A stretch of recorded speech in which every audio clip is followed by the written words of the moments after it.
ఓం నమో భగవతే నారసింహాయ. శ్రీ నృసింహ మృత్యుంజయ స్తోత్రము. భక్తుల పాలిట కొంగు బంగారమై ఆపదల నుండి రక్షించే ఆ శ్రీమన్నారాయణుడి యొక్క ఉగ్రరూపమే శ్రీ నారసింహస్వామి. తనని నమ్ముకున్నటువంటి ప్రహ్లాదుని రక్షించటం కోసము హిరణ్యకశ్యపుణ్ణి సంహరించిన లీలామూర్తి అతడు. ఈ కలియుగంలో మనిషిని నిత్యం వెంటాడే భయాలు, అనారోగ్యాలు, గ్రహపీడలు, అకాల మృత్యు భయం వంటి వాటిని తొలగించడానికి ఒక దివ్యమైన అస్త్రమే ఈ నృసింహ మృత్యుంజయ స్తోత్రము. మీరు ఈ స్తోత్రాన్ని గమనిస్తే ఇందులో ప్రతి వరుస చివరలో మే మృత్యు కరిష్యతి అని ఉంది.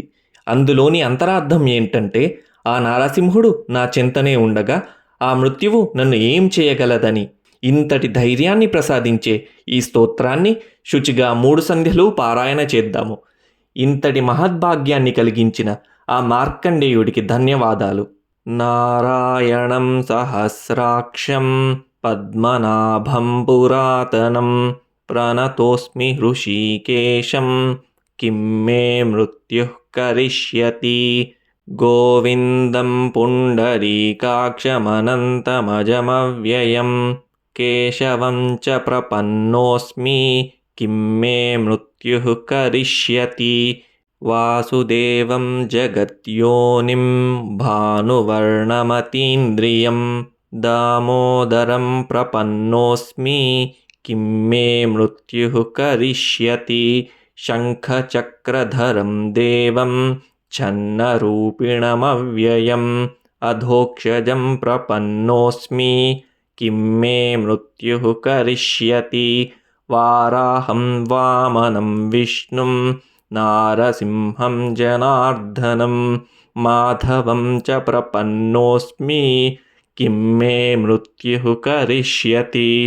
పురుషం పుష్కరం పుణ్యం క్షేమబీజం జగత్పతిం లోకనాథం ప్రపన్నోస్మి కిం మే మృత్యుః కరిష్యతి.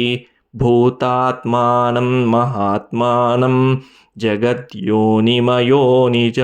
విశ్వరూపం ప్రసన్నోస్మి కిం మే మృత్యుః కరిష్యతి.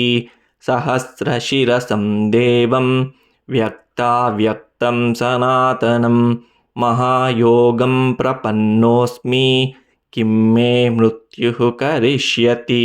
ఇత్యుదీరితమాకర్ణ్య స్తోత్రం తస్య మహాత్మనః అపయాతస్తతో మృత్యుర్విష్ణుదూతైశ్చ పీడితః.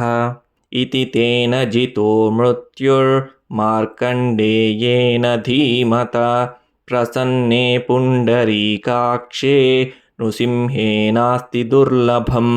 మృత్యుంజయమిదం పుణ్యం మృత్యుప్రశమనం శుభం మార్కండేయహితార్థాయ స్వయం విష్ణురువాచః. య ఇదం పఠతే భక్త్యా త్రికాలం నియతః శుచిః నా కాలే తస్య మృత్యుః స్యాన్నరస్యాచ్యుతచేతసః. హృత్పద్మमध्ये పురుషం పురాణం నారాయణం శాశ్వతమాదిదేవం సంచింత్య సూర్యాదపి రాజమానం మృత్యుం స యోగీ జితవాంస్తదైవ. ఇతి శ్రీ మార్కండేయ ప్రోక్తం శ్రీ నృసింహస్వామి మృత్యుంజయ స్తోత్రం సంపూర్ణం.